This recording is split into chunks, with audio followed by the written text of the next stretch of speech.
this couldn't be more obvious and more dangerous than we've ever seen it. So you must be prepared if you're going to venture in this vehicle that you spoke of in new terrain, uncharted territory. You're going to have to expect major problems. And I don't know that the American people are worth my imprisonment for trying to represent them. That's why I would like to try to prolong any strategy that potentially could get us in trouble for as far away as possible. Well, I think we should... go ahead. You seem to want to respond. Go ahead. Well, if you're not comfortable assuming leadership in direct confrontation against the corrupted powers that be that you're complaining about, Michael, other people are more courageous. That's okay. No, that's an inaccurate representation of what I said. Well, I'm not saying. Yeah, I'm not saying I don't want to confront them. That's the mistake you made. I'm not saying that. It's the strategy we use to confront them. Enforcement is the key issue here. We could spend, all our energy and merit and have volumes of evidence to indict and condemn the corruption and find the criminals and condemn them with judgment and pass judgment and pass a sentence. But we have no sentencing power. And if we attempt it at this time, and probably more so in the very near future, even talking about it would probably be misconstrued as conspiring to kidnap, public officials or government officials. If I may. So I'm just advising, very walk gently and use much discernment and wisdom in any discussion of future actions. That's all. I yield. Yeah, go ahead. Well, I do think that we're proceeding wisely and with all appropriate caution, but it seems like your general agenda, Michael, here is to rely on the de facto courts, and a lot of us are so frustrated seriously with the constantly dwindling possibilities of any real justice out of the de facto courts that there's a lot of people in this conference that seem way more mentally clear than yourself there, sir, that we need to be doing something from our own forum here, because the chances of any real justice from the de factos is absolutely abysmal, and we're not paranoid about any remote possibility that we're going to get railroaded off into jail or something like that, merely because we're standing up and speaking out in the cause of justice. That should not be a serious concern for godly, righteous people, Brother Michael. May I? Paul, please. Thank you, Charles. I would like to bring everyone's, when they're thinking about the Supreme Court of Law as a organization of members of the Board of Directors,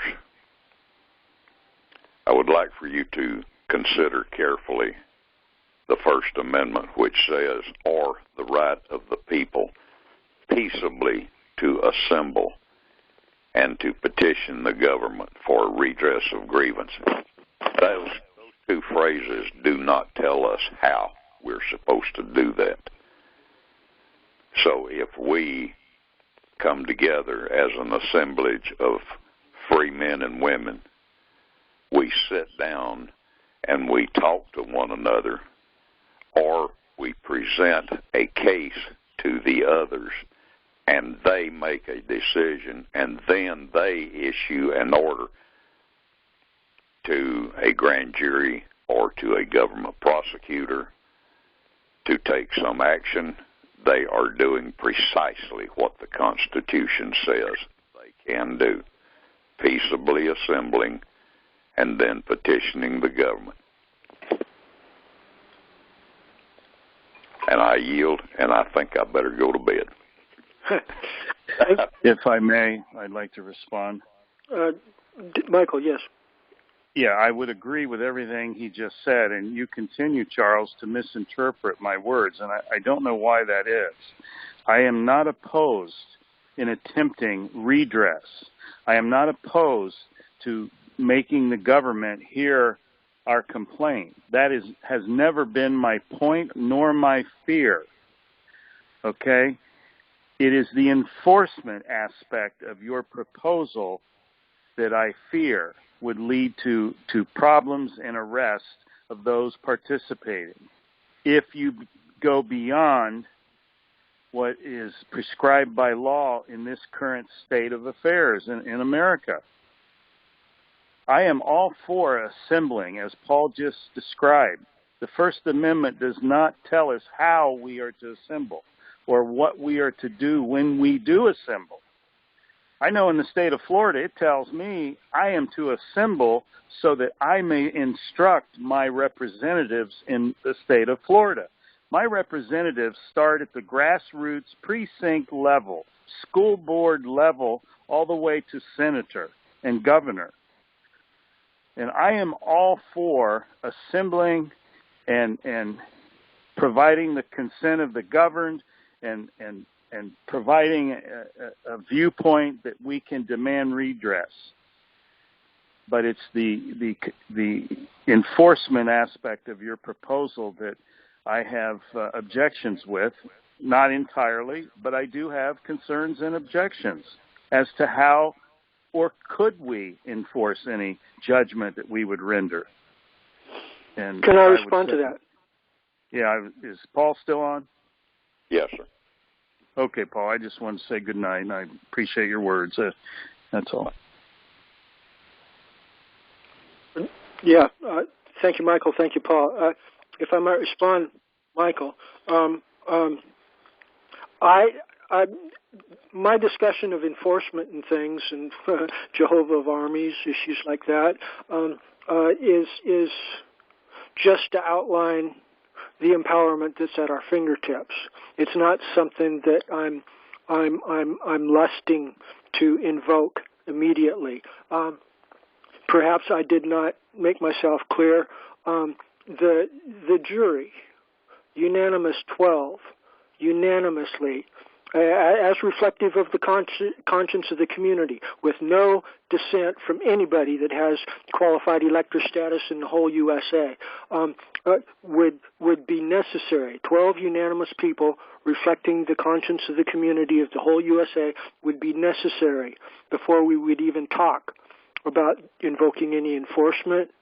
And I kind of thought I'd made that clear to you, but I don't. It sounds like you thought I'm lusting for enforcement more promptly than that. I do believe how I've just stated, how the enforcement would only be enforced through the unanimous agreement of all 12 jurors, is adequate safeguards for your concerns here, Brother Michael. I yield. Yeah, I never put a time constraint on your enforcement policies or ideas. Never said that. To pursue an end result or a strategy whose end and result would lead to a designated enforcement and judgment, to spend all that time and energy and then achieve it and then be facing, arrest. Wait.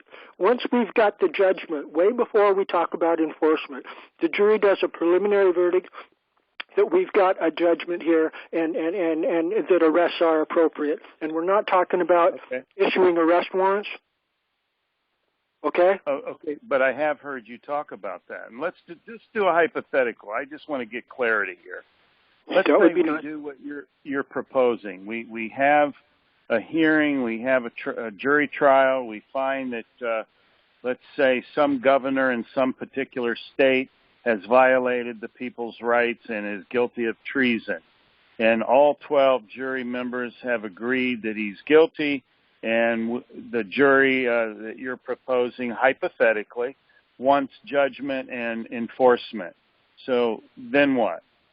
Tell me what the jury decides on the wording of any arrest warrant that'll issue, or even if an arrest warrant will issue. It would be within the jury's power to then certify their jury verdict and take it to a de facto court and ask the de facto court to cause the FBI or the U.S. Marshals or state police to come in, or even a county sheriff or something. We could go through the machinery of the de facto government after we got our jury verdict. We don't have to rely on our own posse comitatus peace officers here. Either way, let's say the FBI refuses to respond to you. They are silent. Crickets. We hear no response from the FBI or any agency or court from the United States government. What is your next step? Well, in my notice requesting their assistance, we also include therein a paragraph stating that if you do not provide us with assistance of enforcement here, then we will then we intend to move in the vacuum, or to explore the possibility of moving in the vacuum, but we don't want to do that if that's going to lead to conflict on the street between our peace officers and yours.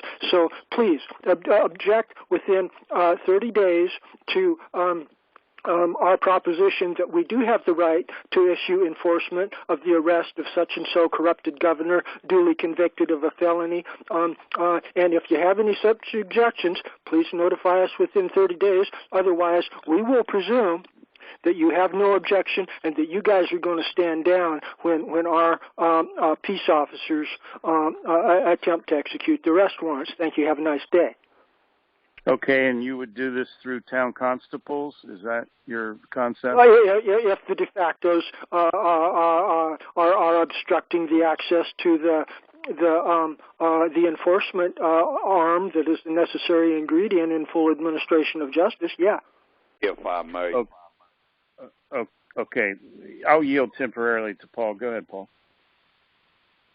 May I remind you that any group of citizens have the capability of calling out the unorganized militia. Mm-hmm. Yeah, absolutely. Yeah, and we could be pumping that before we're concerned about executing the arrest warrant, if we've got a nice big crowd there, you saw what happened in Washington, D.C. The cops just peed their pants and let everybody in. They'll probably do the same thing if we've got a similar situation going, only more chips are on the table where we're actually going to take control of a governor's office. Charles, if I may, I don't think peeing their pants was an honest or accurate representation. What do you think those police officers did there, Michael?